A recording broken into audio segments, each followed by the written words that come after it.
Hi everyone.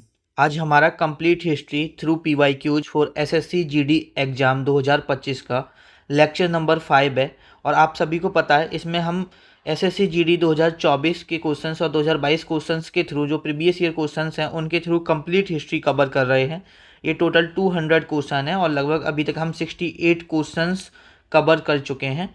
तो चलिए आज का लेक्चर शुरू कर लेते हैं without any further delay. Total 10 lecture आएंगे, 10 घंटे के होंगे। और हिस्ट्री में आप इतना कर लो, इसके अलावा आपको हिस्ट्री में कुछ भी करने की ज़रूरत नहीं पड़ेगी। तो चलिए लेक्चर को शुरुआत कर लेते हैं without any further delay. Question number 69 है हमारा। The city of was located on Khadir Bet, also spelled as Vet, in the Rann of Kutch, where there was a fresh water and fertile soil. यह शहर कच्छ के रण में खादिर बेट, जिसे बेट भी कहा जाता है, पर स्थित था, जहां ताजा पानी और उपजाऊ मिट्टी थी।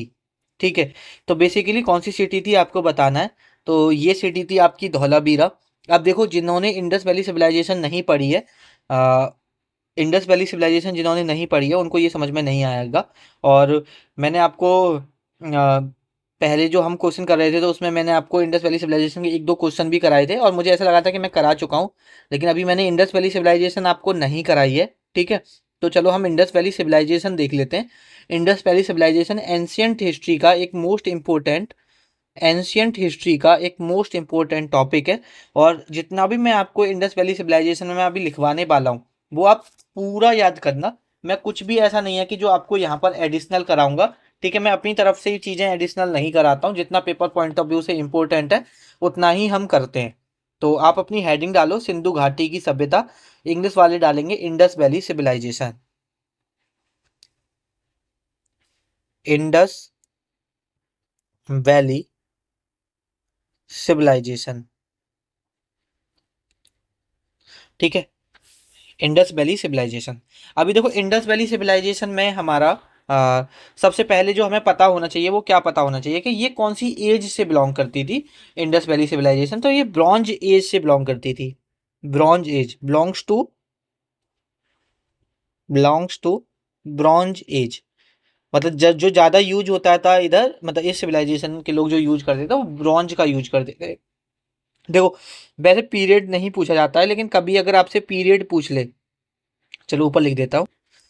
लगभग इसका जो पीरियड कंसिडर किया जाता है वो 2500 बीसी से लेके 1750 बीसी तक कंसिडर किया जाता है। ठीक है, और अब इसमें इंडस वैली सिविलाइजेशन में क्या थी, बहुत सारी हमें अलग अलग साइट मिली हैं। ठीक है, तो वो किसने डिस्कवर करी है, किस रिवर पर हैं, ये सारी चीज़ें इंपॉर्टेंट हैं।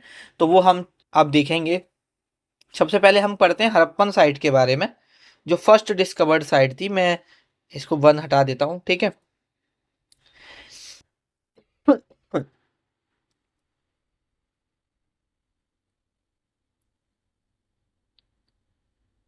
हड़प्पन साइट के बारे में।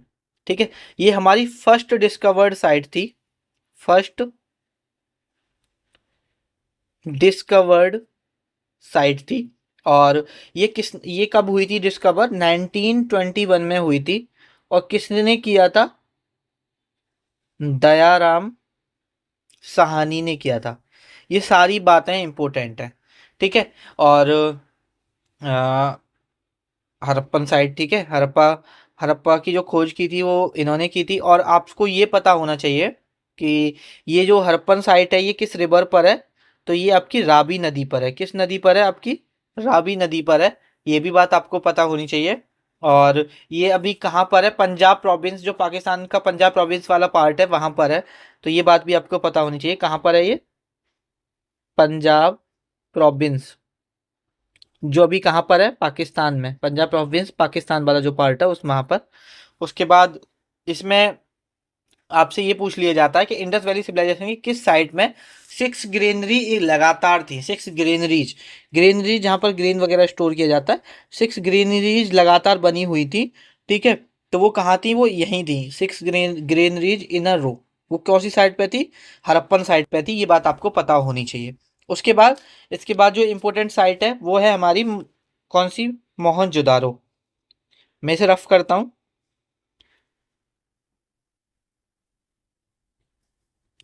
दूसरी जो हमारी इम्पोर्टेंट साइट है वो है हमारी मोहन जोदड़ो। ठीक है। अब इसके बारे में देखो, सबसे पहले तो इसे माउंट माउंट ऑफ डेड के नाम से भी जाना जाता है। माउंट ऑफ डेड इसके नाम से भी जाना जाता है। ये कब साइट कब डिस्कवर हुई? 1922 में डिस्कवर हुई। ये बात पता होनी चाहिए। और ये किसने करी? ये हमारा आर डी बनर्जी ने करी थी। आर डी बनर्जी ने। ये भी बात हमें पता होनी चाहिए। और देखो, आपसे पूछ लिया जाता है कि दो एक एक ऐसे पूछा जाएगा, द ग्रेट वात कहाँ पे पाई गई थी? द ग्रेट वात, तो ये आपकी मोहनजोदारो में पाई गई थी। और ये क्यों ये ऐसा माना जाता है कि ये जो ग्रेट बाथ था ये यूज किया जाता था, used for religious purpose. Religious bathing लिख लो चलो। ठीक है। कभी कभी ये भी पूछ लिया जाता है कि मतलब कि ये जो ग्रेट बाथ का यूज क्यों होता था। और देखो, सिक्स ग्रेनरी पूछे, सिक्स ग्रेनरी इन अ रो, तो हड़प्पा साइड में मिला था। लेकिन अगर आपसे पूछे ग्रेट ग्रेनरी, अगर आपसे पूछे ग्रेट ग्रेनरी के बारे में, तो आपकी जो ग्रेट ग्रेनरी है वो मोहनजोदारो में मिली थी। ये भी बात पता होना चाहिए। और एक और चीज जो आपको पता होनी चाहिए, bronze bronze image of dancing of nude women. ये जो एक ब्रॉन्ज इमेज मिली थी न्यूड वुमेन की डांसिंग करते हुए, वो कौन कौन सी साइड से मिली थी? मोहनजोदारो से। ये भी बात पता होनी चाहिए। और ये जो मोहनजोदारो है, क्यों मोस्ट ऑफ द इम्पोर्टेंट है? क्योंकि लार्जेस्ट साइट है, लार्जेस्ट साइट है of Indus valley civilisation, largest site of Indus valley civilisation. तो ये बात आपको पता होनी चाहिए इतना। ठीक है। देखो, अगर इंडस वैली सिविलाइजेशन की कोई साइट फेमस है तो उसके पीछे कुछ ना कुछ रीजन है कि वो क्यों फेमस है। ठीक है। तो अभी हम मोहनजोदारो देखा, हड़प्पा देखा, और हम साइट देखेंगे जिनके बारे में आपको एक एक दो दो पॉइंट पता होने चाहिए, वहीं से पेपर में सवाल बनते हैं। ठीक है। अभी मैं इसे रफ करता हूँ, आप नोट डाउन कर लो। वीडियो को पॉज किया करो और नोट डाउन कर लिया करो। ठीक है। तो देखो, उसके बाद आप तीसरी साइड डालो, आपका धौलावीरा डाल लो। ठीक है। अब मैं आपको एक एक दो दो पॉइंट बताऊंगा, और आपसे में सवाल जो बनता है वो यहीं से बनता है। जो धौलावीरा साइट थी उसको डिस्कवर किसने किया था? ये डिस्कवरी धौलावीरा की ओर पढ़ लो। ठीक है। मोहनजोदारो, हड़प्पा, और आपका मोहनजोदारो, हड़प्पा और धौलावीरा, जेपी जोशी ने डिस्कवर किया। और ये साइट कहाँ पर है? ये मोस्ट इंपोर्टेंट है, गुजरात में। ये किसके लिए फेमस है? Known for water management. जब ये वाटर मैनेजमेंट के लिए फेमस है, तो यही किसके लिए फेमस होगी? Fresh water and fertile soil के बारे में। जो आपका सॉइल, जो आपका सवाल था, fresh water and fertile soil, fertile soil, यही तो सवाल था अभी जो आपका ये वाला सवाल है कि where fresh water and fertile soil कहाँ पे थी? धौलावीरा में। ठीक है।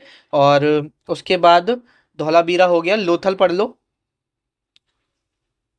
लोथल, लोथल साइट आपकी कहाँ पे फाउंड होती है? गुजरात में फाउंड होती है।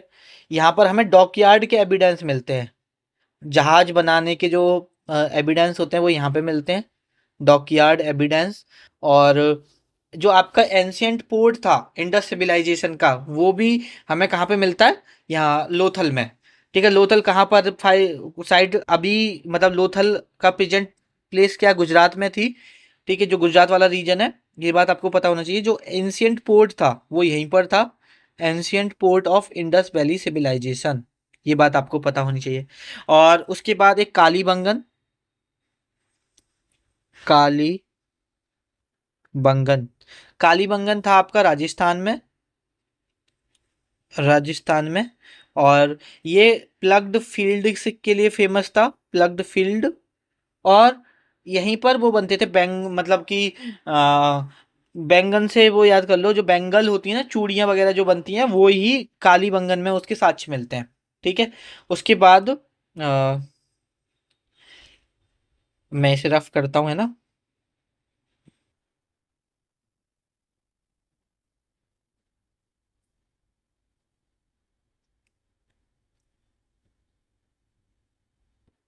हाँ, कालीबंगन कर लिया।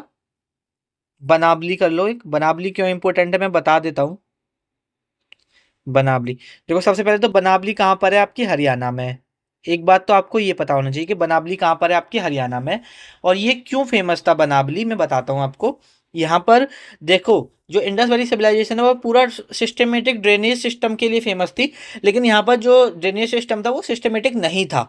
तो इसलिए इस यहाँ से सवाल बनता है कि पूरा lake of systematic systematic drainage system, lake of systematic drainage system के लिए क्या फेमस था, बनाबली हरियाणा। ठीक है। उसके बाद है जैसे देखो मैंने आपको बताया था कि जो इंडस वैली सिविलाइजेशन थी, अभी बताया नहीं बताया, अभी नहीं बताया ना, चलो मैं बताता हूँ।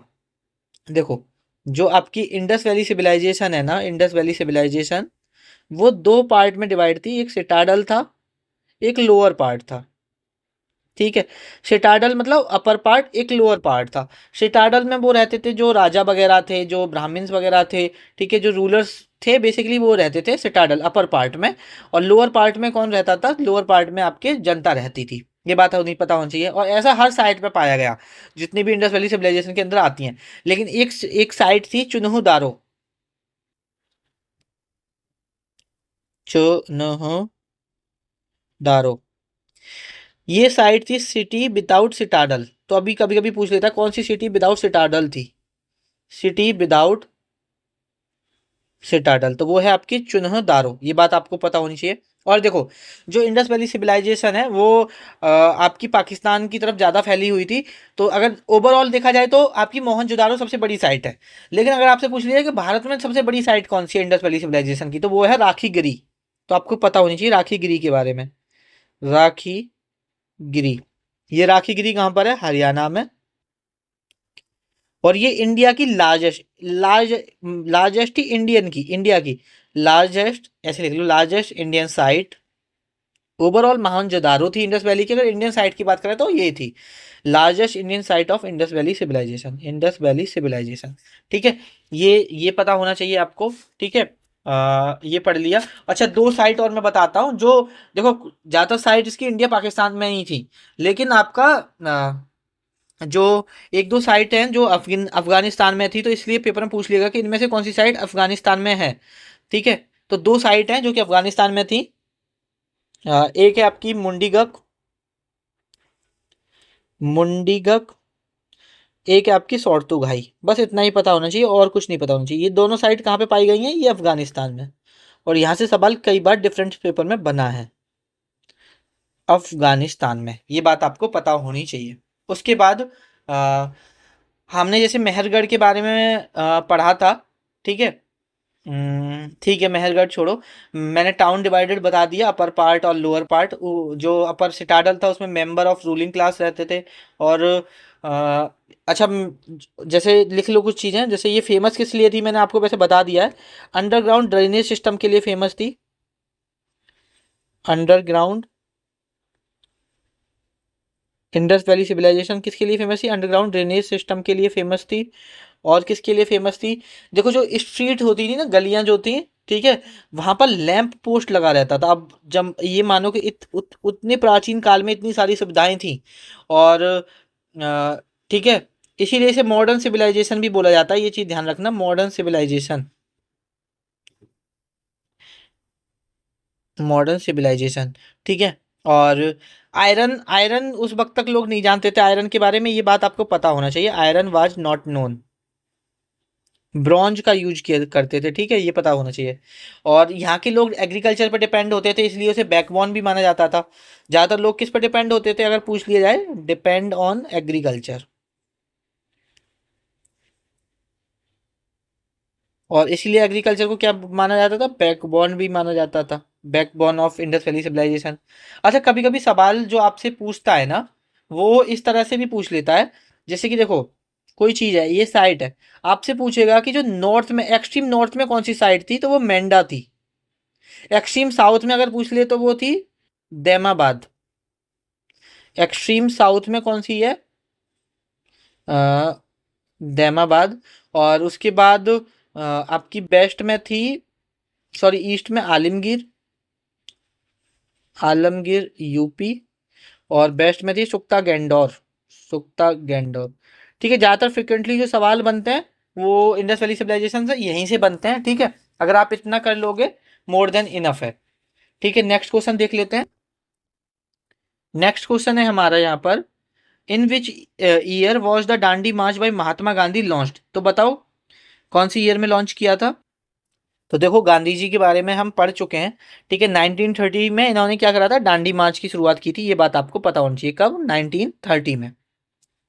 उसके बाद a famous play Abhijnana Shakuntalam was written by which of the following personalities. तो ये बताना है कि अभिज्ञान शकुंतलम आपका किसके द्वारा लिखा गया था।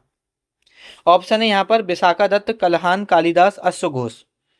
तो बताओ अभिज्ञान शकुंतलम किसके द्वारा लिखा गया है। तो जो अभिज्ञान शकुंतलम है वो आपका कालिदास जी के द्वारा लिखा गया है। मैंने दो तीन लिखवा दी थी, एक दो और लिख लो इंपॉर्टेंट। ठीक है, एक तो ये बात आपको पता होनी चाहिए, दोनों जगह इंग्लिश में लिखा हुआ है अभिज्ञान शकुंतलम किसके द्वारा लिखा गया है, कालिदास के द्वारा। अब इनके द्वारा देखो अभिज्ञान शकुंतलम लिखा हुआ है, और मालविका अग्निमित्र एक मालविका अग्निमित्र ड्रामा है। ठीक है, ये भी कालिदास के लिए के द्वारा लिखा गया है। मालविका मालविका अग्निमित्र। मालविका अग्निमित्र में बेसिकली इन दोनों की लव स्टोरी है। हाँ, मालविका अग्निमित्र।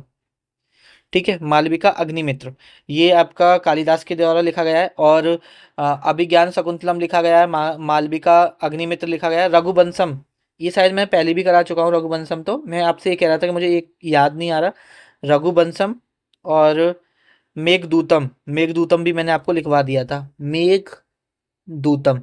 ठीक है, ये आपके कालिदास के द्वारा लिखे गए हैं। तो आप ये लिख लो, मालविका अग्निमित्र, रघुवंशम, मेघदूतम और अभिज्ञान शकुंतलम। ठीक है, ये बात आपको पता होनी चाहिए इनके बारे में, ये इनके द्वारा लिखा है। उसके बाद विशाखा दत्त। तो देखो विशाखा दत्त के द्वारा एक लिखा गया है मुद्राक्षस, तो वो आपको पता होना चाहिए।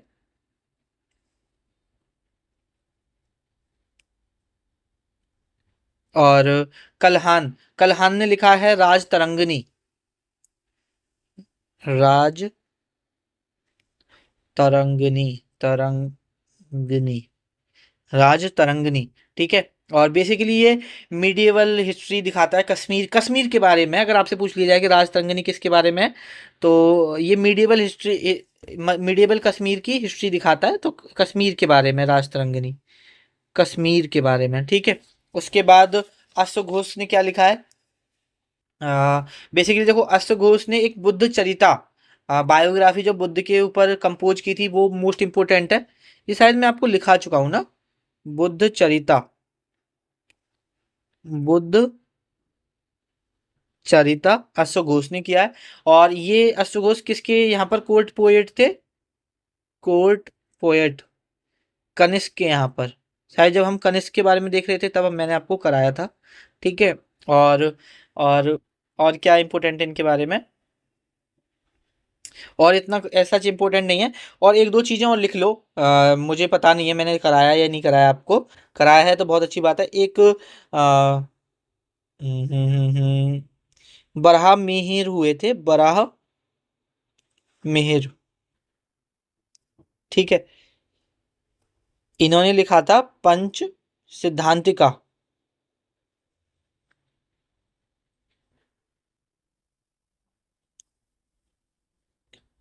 पंच सिद्धांतिका इन्होंने लिखा था। और बेसिकली ये क्या, ये किसे डील करता था, आपके 5 एस्ट्रोनॉमिकल सिस्टम के बारे में इन्होंने एक्सप्लेन किया था। 5 एस्ट्रोनॉमिकल सिस्टम के बारे में इन्होंने एक्सप्लेन किया था। और चरक के बारे में मैंने पढ़ाया है पता नहीं, बट चरक के बारे में लिख लो। चरक संहिता किसने लिखी थी, चरक संहिता चरक ने लिखी थी, तो ये तो चलो याद रह जाएगा। चरक संहिता किसने लिखी है, चरक ने। और अगर आपसे पूछा जाए कि फादर ऑफ आयुर्वेदा किसे माना जाता है, तो चरक को ही माना जाता है। फादर ऑफ आयुर्वेदा किसे माना जाता है, चरक को ही माना जाता है। और एक आपके बासुमित्र थे, बासुमित्र। ठीक है, इन्होंने लिखा था एक महाविभाषा, महाविभाषा। और एंशियंट राइटर में और क्या इंपॉर्टेंट है, बासुमित्र, महाविभाषा,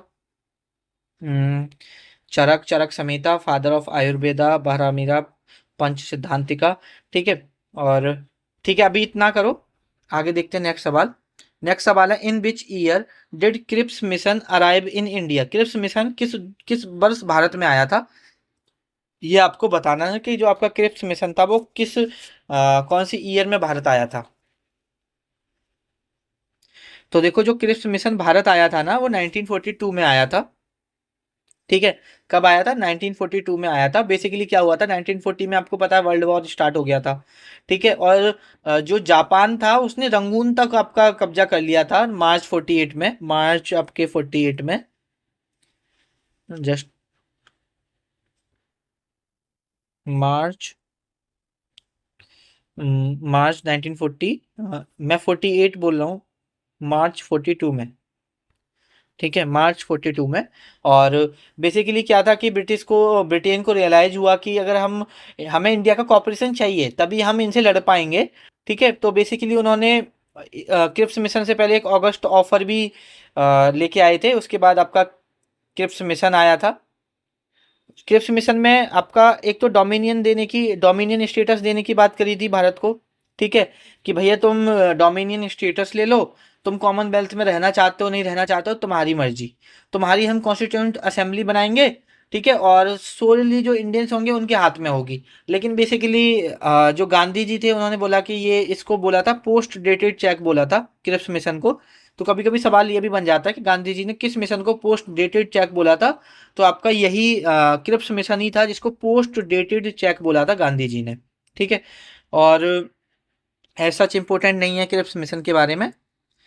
oldest Veda in the Rigveda composed about कितने साल पहले? मैंने ऋग्वेद जब वेद पढ़ा रहा तो बताया था, तो 3500 साल पहले लगभग इसको कंपोज किया गया था। In which year was the second Anglo Burmese war fought? द्वितीय आंगल बर्मी युद्ध किस वर्ष लड़ा गया था, ये आपको बताना है। 1652, 1552, 1752, 1852। तो देखो, जो सेकंड एंग्लो बर्मीज वॉर हुआ था वो 1852 में हुआ था।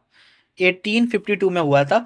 अब देखो, फर्स्ट भी पता होना चाहिए, ज़्यादा इंपॉर्टेंट नहीं है लेकिन बहुत रेयर पूछता है, लेकिन इम्पोर्टेंट मतलब पढ़ लेना। ठीक है, फर्स्ट एंग्लो बुर्मीज वॉर हुआ था 1824 से लेके 2 साल चला था, 24 से लेके 26 तक। और सेकंड आपको पता ही चल गया, 3 हुए थे। और थर्ड हुआ था आपका 1885 में। ठीक है, तो इस तरह से आप याद कर सकते हो। नेक्स्ट क्वेश्चन है, who was the last ruler of the Mauryan empire? तो देखो, जब मौर्यन एम्पायर पढ़ रहे थे तो बहुत अच्छे से देखा था। देखो, एक तो आपको ये सीक्वेंस याद होना चाहिए, CBA चंद्रगुप्त, उसके बाद आपका बिंदुसार, उसके बाद आपका अशोक। ठीक है, और लास्ट रूलर की बात करें तो लास्ट रूलर कौन था? बृहद्रथ। तो ये बात आपको पता होना चाहिए, बृहद्रथ, ये बात आपको पता होनी चाहिए। King Ashoka of the Mauryan empire was a follower of? King Ashoka जो मौर्यन एम्पायर था वो किसका फॉलोअर्स था? तो लगभग ये जब हमने मौर्यन एम्पायर देखा था तो मैंने आपको बताया था, मौर्यन जो अशोक था उसने बुद्धिज्म अपनाया था। और अगर आपसे पूछ ली जाए चंद्रगुप्त मौर्य ने कौन सा अपनाया था, तो चंद्रगुप्त मौर्य ने जैनिज्म अपनाया था। तो जब हमने ये मौर्यन एम्पायर देखा था तो तब हमने अच्छे से ये सारी चीजें कवर की थी। ठीक है, in the South India the was a blaze, there was a blaze होना चाहिए, there was a blaze assembly found in areas where the land owners were not Brahmins. ठीक है, दक्षिण भारत में एक ग्राम सभा थी जो उन क्षेत्रों में पाई जाती थी जहां भूस्वामी ब्राह्मण नहीं थे। ठीक है, जो लैंड ऑनर्स थे वो ब्राह्मिन्स नहीं थे। ठीक है, तो उनको बताना है कि वो आपका किस रीजन्स में पाए जाते थे, ये आपको यहाँ पर बताना है। ठीक है, land owners were not Brahmins, there was a village assembly found in the areas where the land owner. मतलब बेसिकली किस एरिया में फाउंड होते थे ये नहीं बताना है, वो विलेज जो असेंबली होती थी जिसको जिसके ओनर आपके ब्राह्मण्स नहीं थे वो बताना, तो उसको उर बोलते हैं। ये बात आपको पता होनी चाहिए, विलेज असेंबली होती थी।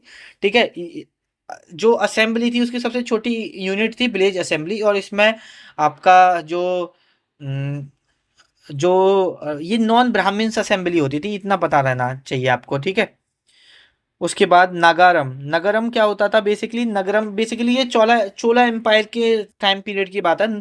ठीक है, चोला एम्पायर आपका साउथ में ही था। नगरम किसे बोला जाता था? सिटी और टाउन जो होते थे, सिटी और टाउन उनको नगरम बोला जाता है। और आपका समांतास की बात करें, समांतास कौन होते थे? समांतास आपके होते थे जो मिलिट्री लीडर होते थे। समांतास कौन होते थे? Military leader, military leader. तो ये बात आपको पता होनी चाहिए। और कायस्थ, कायस्थ छोड़ दो, ठीक है, ये इंपॉर्टेंट नहीं है। और देखो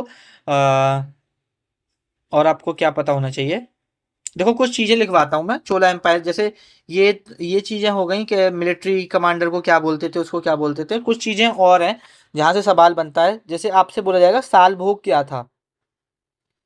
साल भोग। तो देखो जो लैंड स्कूल के लिए दान दी जाती थी, लैंड फॉर स्कूल, उसको साल भोग बोला जाता था। ये बहुत सवाल बनता है, ठीक है। उसके बाद देवदान एक होता था, देवदान। अब अगर आपसे पूछे कि ये देवदान क्या होता था, तो देवदान होता था जो टेम्पल्स के लिए लैंड गिफ्ट की जाती थी, उसको देवदान बोलते थे।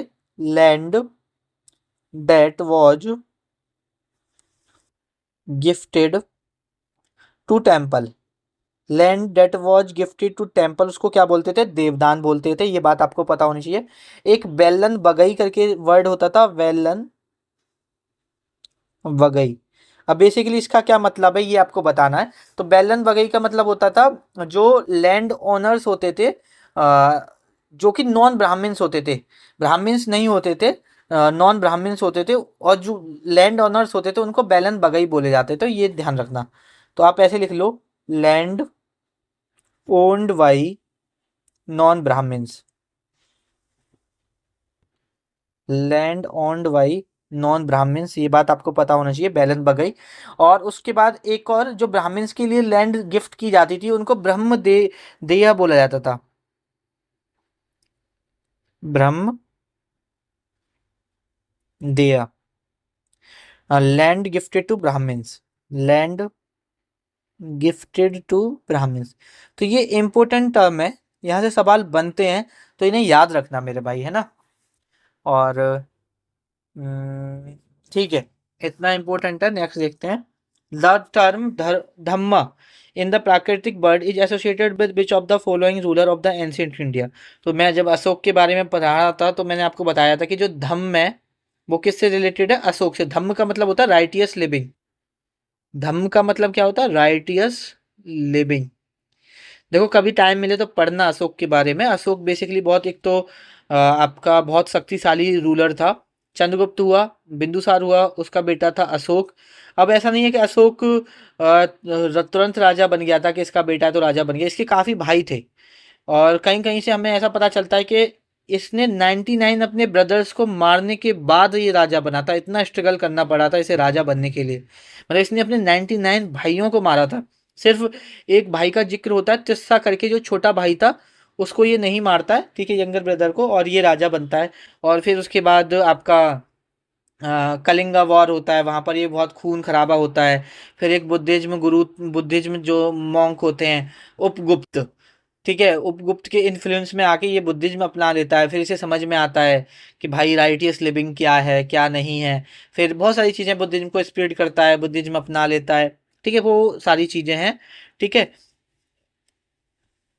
नेक्स्ट क्वेश्चन है हमारा, the social reformer Raja Ram Mohan Roy is associated with which socio religious reform movement in India.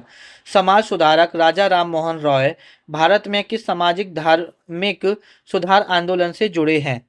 Theosophical society, Arya Samaj, Swami Narayan movement, या ब्रह्मो समाज। तो यहाँ पर आपको बताना है क्या इसका सही आंसर होगा। तो देखो ये तो मतलब इतनी बार हम पढ़ चुके हैं। इसका सही आंसर क्या होगा यहाँ पर? ब्रह्मो समाज हो जाएगा यहाँ पर सही आंसर इसका। और देखो यहाँ पर अगर ये बात करें थियोसॉफिकल सोसाइटी, तो ये मेरे अकॉर्डिंग इतना इम्पोर्टेंट नहीं है। ये बेसिकली न्यूयॉर्क में फाउंड हुई थी। और मैडम ये ऑलकॉट ने करी थी। बेसिकली ये इंडिया से इतना इसका रिलेशन, मैं, ऑलकॉट ने करी थी। और एक और था मैडम करके था कुछ, मैडम अभी मुझे याद नहीं आ रहा, एक बार आप गूगल कर लेना। आर्य समाज के फाउंडर मैंने आपको शायद बता चुका हूँ, 1875 में हुआ था आर्य समाज फाउंड। और किसने किया था? स्वामी दयानंद सरस्वती जी ने किया था, स्वामी दयानंद सरस्वती। स्वामी नारायण मूवमेंट शास्त्री महाराज ने किया था, ठीक है, शास्त्री महाराज ने किया था। Who was the founder of the Sunga dynasty in India? Sunga dynasty के फाउंडर तो मैं बता चुका हूँ, पुष्यमित्र सुंगा ने बृहदरथा को मार के सुंगा डायनेस्टी की फाउंडेशन की थी, ठीक है। सुंगा डायनेस्टी के बारे में अगर हम पढ़ना चाहें, थोड़ा बहुत अगर डीप में पढ़ना चाहें, तो देखो सुंगा डायनेस्टी में जो सुंगा डायनेस्टी है उसके फाउंडर कौन था? पुष्यमित्र सुंगा था। और जब किसने मारा था? बृहदरथा को मारा था। बृहदरथा की कौन था? मौर्यन एम्पायर का रूलर था। जब वो मौर्यन एम्पायर का रूलर था, उनकी कैपिटल पाटलिपुत्र थी, तो शुंगा डायनेस्टी की भी कैपिटल पाटलिपुत्र होगी। ये बात आपको पता होना चाहिए। और ठीक है, शायद मैं पढ़ा चुका हूँ ना, ये सारी चीज़ें करा भी चुका हूँ, ठीक है, तो छोड़ो इसे। बरदौली सत्याग्रह took place in which year? Bardoli सत्याग्रह कब हुआ था? तो बरदौली सत्याग्रह 1928 में हुआ था। अब बरदौली क्या है बेसिकली? बरदौली एक डिस्ट्रिक्ट है आपकी। बरदौली एक आपकी क्या है? डिस्ट्रिक्ट थी, कहाँ की? गुजरात की, ठीक है। बेसिकली क्या हुआ था? 1925-26 की बात है कि 1925 1925 की था ना? हाँ, लगभग 2-3 साल पहले, 1928 से, हाँ 1925-26 में ही हुआ था। 1925-26 में बेसिकली कुछ नहीं हुआ। क्या हुआ था कि जो आपका अकाल हो गया, जिसकी वजह से आपकी जो फसल वगैरह है बहुत ज़्यादा उनकी पैदावार नहीं हुई, वो बर्बाद हो गई। ब्रिटिश गवर्नमेंट ने क्या करा, ये सब चीज़ तो नहीं देखा, बल्कि जो टैक्स पहले से लगा रहे थे, उन्हें टैक्स करना चाहिए था कम, इन्होंने ज़्यादा कर दिया। तो बेसिकली यहाँ के लोगों ने अपोज किया, ये जो कर वृद्धि थी, टैक्स को जो बढ़ावा था, इसको अपोज किया। और सरदार वल्लभ भाई पटेल इसके मेन लीडर रहे, उन्होंने लीड किया था इसको, ठीक है। तो बाद में ये सक्सेसफुल रहा था बरदौली सत्याग्रह, उन्होंने टैक्स कम कर दिया था। आपको मैंने एक चीज़ पढ़ाई भी थी कि जब वल्लभ भाई पटेल को जो सरदार का टाइटल दिया था, वो वुमेन्स ऑफ बरदौली ने ही दिया था। तो जो बरदौली की वुमेन्स थी, उन्होंने टाइटल दिया था इनको सरदार का। तो ये बात भी आपको यहाँ पर पता होनी चाहिए।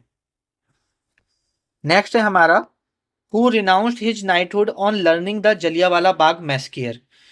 जलियांवाला बाग हत्याकांड के बारे में जानने पर किसने अपनी नाइटहुड की उपाधि त्याग दी? तो ये थे रविन्द्रनाथ टैगोर, ठीक है। अब मैं थोड़ा सा आपको रविन्द्रनाथ टैगोर जी के बारे में हम डिटेल में देख लेते हैं, ठीक है। रविन्द्रनाथ टैगोर, सुभाष चंद्र बोस के बारे में शायद हम देख चुके हैं, ठीक है। महात्मा गांधी, लाला लाजपत राय, ठीक है। अभी देखता हूँ मैं कौन कौन से और मुझे ऐड ऑन करने, मैं करा देता हूँ सारे इंपोर्टेंट। सबसे पहले आप हेडिंग डाल दो रविन्द्रनाथ टैगोर। रविन्द्रनाथ टैगोर, यहाँ से काफी सवाल बनते हैं इनसे रिलेटेड। रविन्द्रनाथ टैगोर, देखो सबसे पहले इनका जन्म की बात करें, इतना फेमस सवाल नहीं है, आप छोड़ भी सकते हो, मतलब या बस लिख लो, जरूरी नहीं है कि रटो। 1861 कोलकाता में हुआ था, ठीक है। एटलीस्ट इतना तो आपको पता होना चाहिए। उसके बाद ये देखो, एक पोइट भी थे, फिलोसफर भी थे, कंपोजर भी थे, पेंटर भी थे, ठीक है। इनको नोबेल प्राइज, इन्होंने एक गीतांजलि बुक लिखी थी, गीतांजलि, इसके लिए इन्हें एक नोबेल प्राइज भी मिला है लिटरेचर में। नोबेल प्राइज मिला था लिटरेचर में, कब? 1913 में। तो ये पूरा याद होना चाहिए। और ये ओनली भारतीय हैं, ओनली इंडियन है ये, only Indian to win Nobel prize,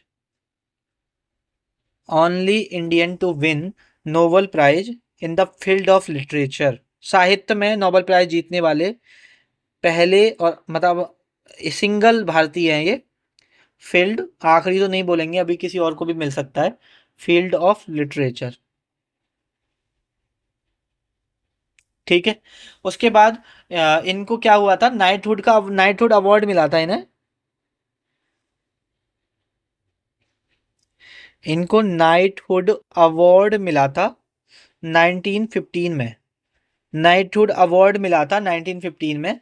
किसने दिया था? जॉर्ज फिफ्थ किंग ने दिया था। किसने दिया था ये इतना इंपॉर्टेंट नहीं है, ठीक है। जॉर्ज फिफ्थ करके एक किंग था उस वक्त, उसने दिया था, ब्रिटेन का, ठीक है। इन्होंने लेकिन आपका जो 13 अप्रैल 1919 को जलियांवाला बाग मैस्केर हुआ, तो उसके बाद जो गांधी जी ने भी अपनी जो टाइटल था वो वापस कर दिया था, और इन्होंने भी अपना नाइटहुड का टाइटल वापस कर दिया था। ये बात आपको पता होना चाहिए। और एक और बात, महात्मा गांधी को गांधी के नाम से जानते थे, लेकिन उनको महात्मा का जो टाइटल दिया था वो किसने दिया था? तो इन्होंने ही महात्मा गांधी को महात्मा का टाइटल दिया था, ये भी सवाल पूछा जाता है। He gave he gave Gandhi ji title of Mahatma. तो अभी कभी आपसे सवाल पूछ ले कि महात्मा का टाइटल गांधी जी को किसने दिया था, तो रविन्द्रनाथ टैगोर ने। ठीक है। इन्होंने दो देश के नेशनल एंथम भी कंपोज किए हैं, एक तो भारत का किया है, अब मुझे वो तो लिखवाने की जरूरत नहीं है। ठीक है। और एक बांग्लादेश का भी किया है। बांग्लादेश का जैसे देखो, एक तो इंडिया का नेशनल एंथम इन्होंने कंपोज किया है, इंडिया का नेशनल एंथम। एक इन्होंने बांग्लादेश का भी किया है, बांग्लादेश का भी इन्होंने नेशनल एंथम कंपोज किया है। कौन सा वाला? अमार सोनार बांग्ला, अमर सोनार बांग्ला। ठीक है। और इंडिया का कौन सा? जनगढ़। ठीक है। तो ये दोनों आपको बात पता होनी चाहिए। उसके बाद इन्होंने एक Shanti Niketan school and art centre भी खोला था, जिसमें एक विश्व भारती यूनिवर्सिटी भी खोली थी, तो वो भी आपको पता होनी चाहिए। Established establish Shanti Niketan, Shanti Niketan. ये बेसिकली क्या था? स्कूल एंड आर्ट सेंटर था, स्कूल एंड आर्ट सेंटर था, ये बात आपको पता होना चाहिए। और शांति निकेतन में इन्होंने एक विश्व भारती यूनिवर्सिटी बनाई थी, ये भी बात आपको पता होनी चाहिए। विश्व भारती यूनिवर्सिटी। ठीक है। विश्व भारती यूनिवर्सिटी भी इन्होंने बनाई थी। उसके बाद और क्या पता होना चाहिए आपको इनके बारे में? इतना काफी है। ठीक है। और देख लेते हैं। सुभाष चंद्र बोस के बारे में शायद मैं पढ़ा चुका हूँ, गांधी जी के बारे में हम पढ़ चुके हैं। ठीक है। लाला लाजपत राय जी के बारे में अभी मैं ऐसा करता हूँ अभी। ठीक है। ये वीडियो को मैं अभी जो रिकॉर्ड कर रहा हूँ इसे थोड़ा सा पॉज करके मैं देख लेता हूँ, मुझे 4-5 लीडर कराने थे। ठीक है। मैं वो आपको एक जगह लिख लेता हूँ, जिससे कि मुझे याद होगा किस किस के बारे में कराना है, क्योंकि हम ऑलमोस्ट सारे नेशनल लीडर्स कर चुके हैं। तो 2-4 जो रह गए हैं वो मैं अभी लिख लेता हूँ। ठीक है। जो जो रह गए हैं फिर मैं आपको कराता हूँ। तो देखो, मैंने यहाँ पर ये कुछ नाम लिखे हैं: बंकिम चंद्र चट्टोपाध्याय, स्वामी विवेकानंद, दयानंद सरस्वती, दादा भाई नरोजी। इनके बारे में हम थोड़ा थोड़ा मैं आपको डिटेल में करा देता हूँ, क्योंकि यहाँ से सवाल आपके काफ़ी बार बने और बनते रहते हैं। ठीक है। तो अगर देखो, बंकिम चंद्र चट्टोपाध्याय क्यों इम्पोर्टेंट है? इन्होंने एक आपका नोवेल लिखा था, इन्होंने एक आपका नोवेल लिखा था जिसका नाम था आनंद मठ। ठीक है। आनंद मठ में आपका एक नेशनल मतलब एक सॉन्ग लिखा था इन्होंने, वंदे मातरम, वंदे मातरम। और ये वंदे मातरम 24 जनवरी 1950 को as a national song of India declare कर दिया जाता है। तो हमारा नेशनल सॉन्ग ऑफ इंडिया कौन सा है? वंदे मातरम। ये कहाँ से लिया गया? आनंद मठ नोवेल से। किसने लिखा है? बंकिम चंद्र चट्टोपाध्याय ने। ठीक है। Bankim Chandra Chattopadhyay, national song of India. ठीक है। इनके बारे में आपको इतना इंपॉर्टेंट है। उसके बाद शायद मैंने विवेकानंद जी के बारे में कराया नहीं कराया, एक बार दोबारा लिख लो। ये फाउंडर थे किसके? रामकिशन मठ और रामकिशन मिशन। बोलो। ठीक है। फाउंडर ऑफ रामकृष्ण मठ एंड मिशन। ठीक है। और इन्होंने बेसिकली एक जो रिलीजियस कॉन्फ्रेंस था, वहां पर उन्होंने एक स्पीच भी दी थी, मैंने आपको शायद इनके बारे में करा दिया है। 1893 में कहाँ पर? शिकागो में, यूएसए में। ठीक है। रिलीजियस कॉन्फ्रेंस थी, वर्ल्ड रिलीजियस कॉन्फ्रेंस थी, और बहुत पॉपुलर स्पीच दी थी इन्होंने। ठीक है। ये वर्ल्ड रिलीजियस कॉन्फ्रेंस थी, वर्ल्ड रिलीजियस कॉन्फ्रेंस थी। और इनका जो बर्थडे है वो 12 जनवरी को मनाया जाता है। ठीक है। ये भी मैंने करा दिया है इनके बारे में। ठीक है। 12 जनवरी को national youth day, national youth day. ठीक है। हर साल मनाया जाता है। उसके बाद दयानंद सरस्वती जी के बारे में अब देखें तो देखो, इन्होंने दयानंद सरस्वती जी ने सबसे पहले तो एक स्लोगन दिया था, वो आपको पता होना चाहिए: दयानंद सरस्वती जी ने एक स्लोगन दिया था। वो स्लोगन क्या था? India for Indians. India for Indians. देखो अब दो तरह से सवाल बनेंगे। अगर ऐसे बने कि इंडिया फॉर इंडियंस स्लोगन किसने दिया, तो दयानंद सरस्वती जी ने दिया। अगर बुक पूछ ले कि ये बुक किसने लिखी थी, बुक, तो ये बुक लिखी थी CR दास ने। तो ये दोनों चीज ध्यान देना, ठीक है। और उसके बाद इनकी कुछ फेमस बुक हैं आपकी दयानंद सरस्वती जी की।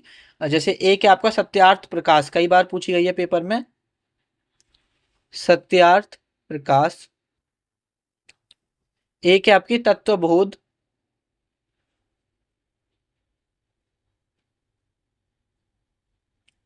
ठीक है। एक है आपकी the value of values, the value of values. तो एटलीस्ट आपको इतनी बुक्स के बारे में इनके पता होना चाहिए। और इन्होंने आर्य समाज फाउंड की थी, वो तो मैंने आपको लिखवाई दिया है, चलो यहाँ भी लिख लो। इन्होंने आर्य समाज फाउंड की थी 1875 में। कहाँ पर? बॉम्बे में। तो ये बात भी आपको पता होनी चाहिए, ठीक है। और कौन बचे यहाँ पर? दादा भाई नरोजी। तो देखो दादा भाई नरोजे के बारे में चलो मैं लिखवा देता हूँ, ठीक है। एक मिनट में रफ कर देता हूँ, अब थोड़ा जगह नहीं बची है, हम रफ कर देते हैं चीज़ों को।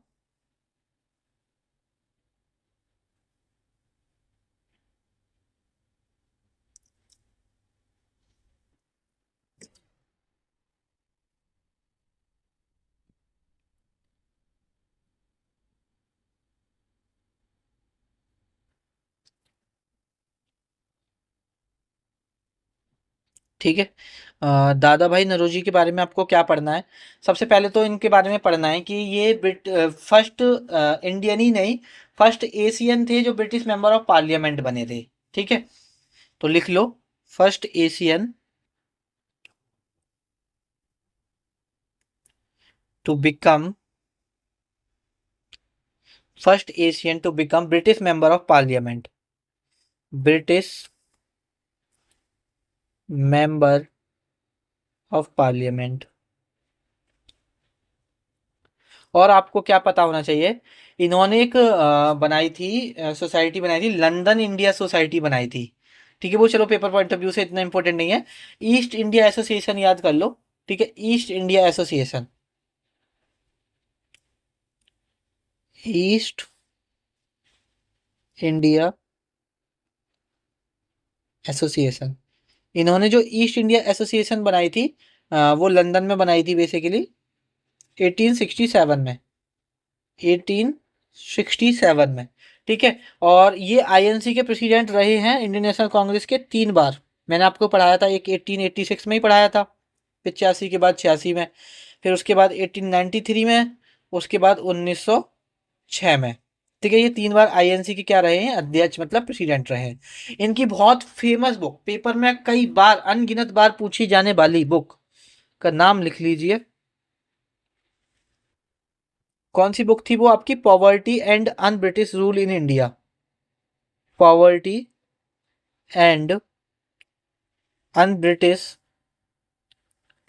Rule in India, poverty and un British rule in India, ठीक है। इनकी बहुत फेमस बुक है, और जिसमें ये ड्रेन थ्योरी भी देते हैं। और बेसिकली इन्होंने concept of poverty line introduce किया था, मतलब जो पॉवर्टी लाइन का कंसेप्ट था उसको भी इंट्रोड्यूस कर दिया था इंडिपेंडेंट होने से पहले ही। तो अगर आपसे ये पूछा जाए कि जो पॉवर्टी लाइन का कंसेप्ट है वो किसने इंट्रोड्यूस किया था, दादा भाई नरोजी ने किया था। Introduced concept, introduced concept of poverty line, ठीक है, पॉवर्टी लाइन। कब किया था इन्होंने? प्री इंडिपेंडेंट इंडिया में ही कर दिया था, ठीक है। चलो वो चीज छोड़ो।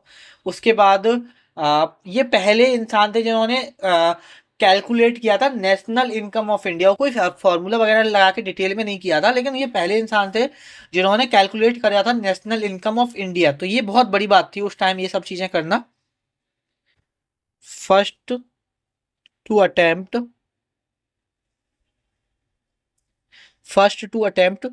To calculate the national income of India, national income of India. ठीक है। और इनको दादा भाई नौरोजी को grand old man of India के नाम से भी जाने जाते थे, तो ये भी बात आपको पता होना चाहिए। Grand old man of India. ठीक है, इतनी बात पता होनी चाहिए। ठीक है। और ठीक है, दादा भाई नौरोजी रह गए थे, उनके बारे में देख लिया हमने। और अच्छा, मैंने आपको खान अब्दुल गफ्फार खान के बारे में बढ़ाया था ना शायद, कि जो फ्रंटियर गांधी के नाम से जाने जाते थे इंडिया में। और इन्होंने एक खुदाई खिदमतगार, शायद मैंने पढ़ा दिया है कि खुदाई खिदमतगार करके जो एक फाउंड किया था। करा दिया है ना। चलो नेक्स्ट देखते हैं।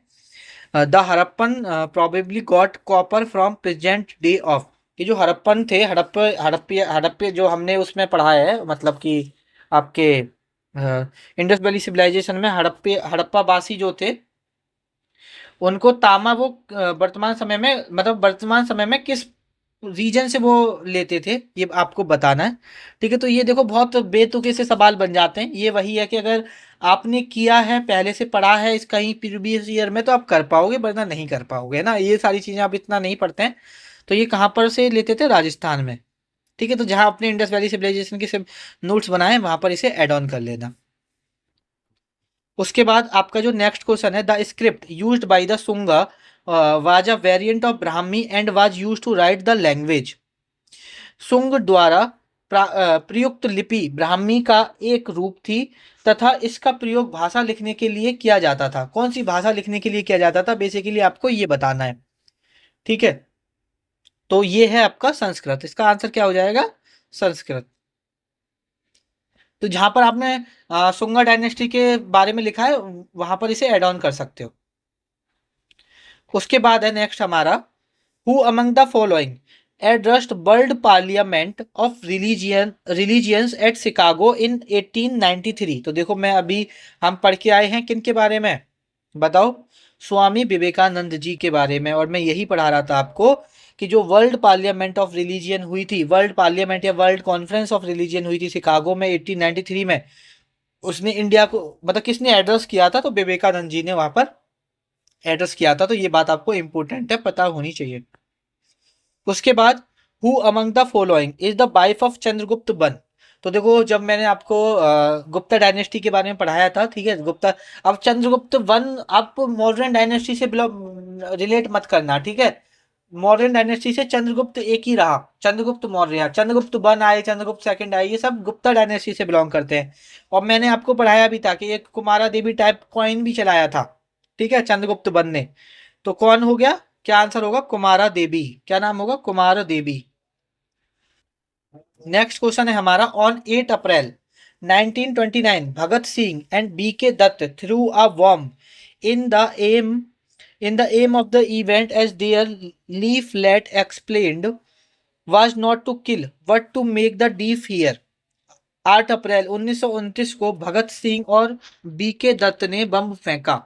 इस घटना का उद्देश्य जैसा कि उनके पर्चे में बताया गया था, हत्या करना नहीं था, बल्कि बहरे लोगों को सुनाना था, प्रोटेस्ट करना था। तो ये मैंने आपको लिखवाया था जब हम भगत सिंह जी के बारे में देख रहे थे। इसका आंसर क्या होगा? सेंट्रल लेजिस्लेटिव असेंबली, केंद्र विधानसभा। क्या आंसर होगा इसका? सेंट्रल लेजिस्लेटिव असेंबली, विधानसभा। ठीक है, केंद्रीय विधानसभा। ये मैं आपको करा चुका हूँ।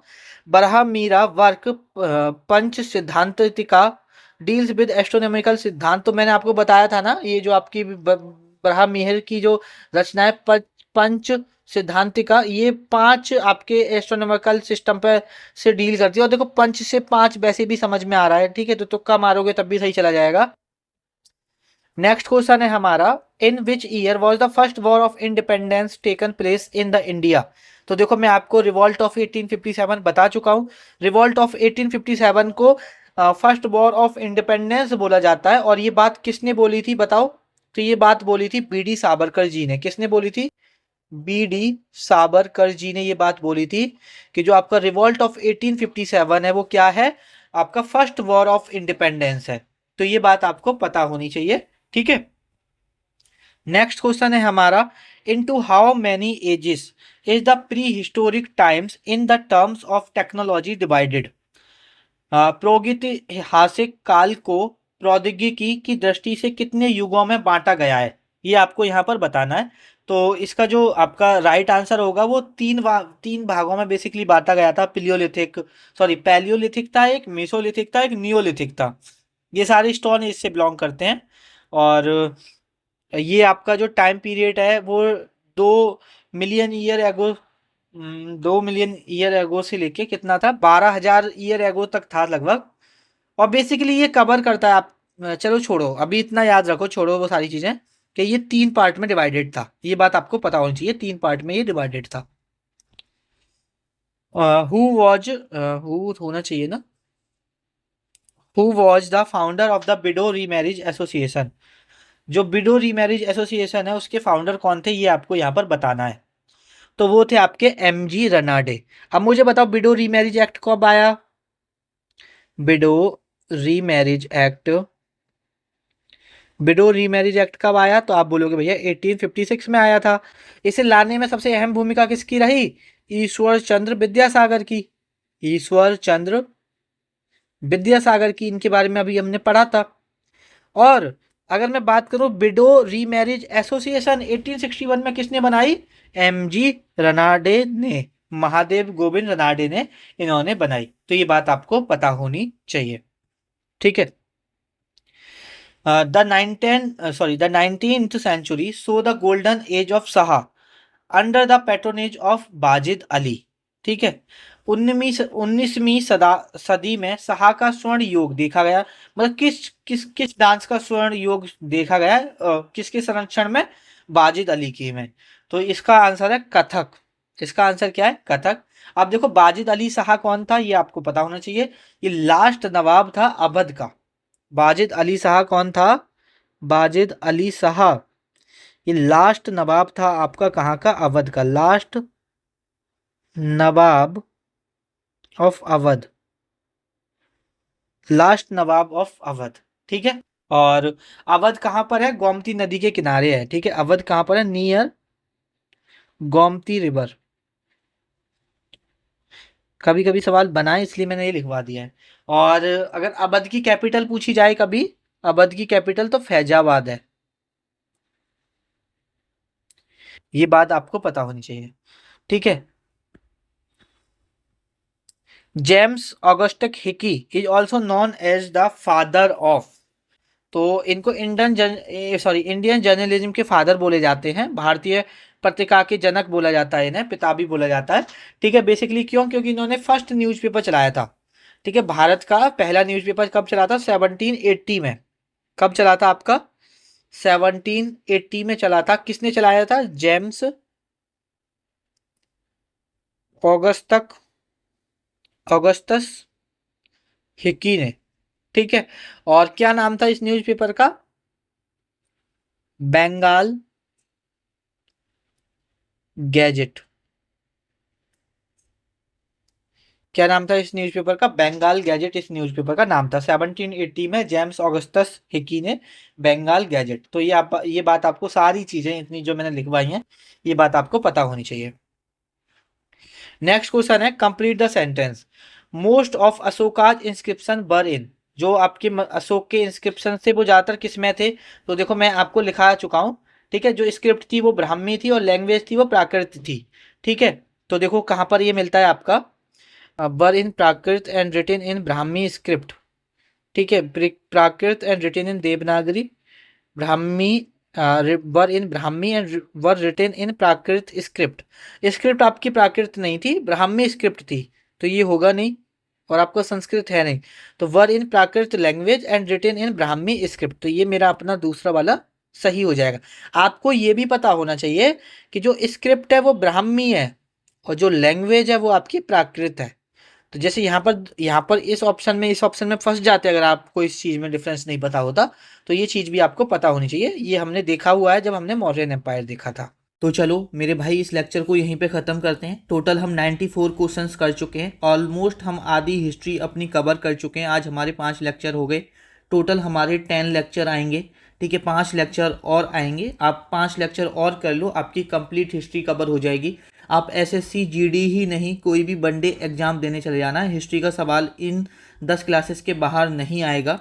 और देखो, आपको ये क्लासेस कैसी लग रही हैं, अपना फीडबैक ज़रूर दे के बताया करो कि क्लासेस में आपको क्लासेस समझ में आ रही हैं या नहीं, क्या चीज़ें हैं, वो अपना ओपिनियन, अपना फीडबैक ज़रूर शेयर किया करो। और अभी तक आपने टेलीग्राम चैनल और व्हाट्सएप चैनल ज्वाइन नहीं किया है तो आप टेलीग्राम चैनल और व्हाट्सएप चैनल ज़रूर ज्वाइन कर लो। आपसे मुलाकात होगी अब 6th लेक्चर में। तब तक के लिए पढ़ते रहो और ख्याल रखो अपना।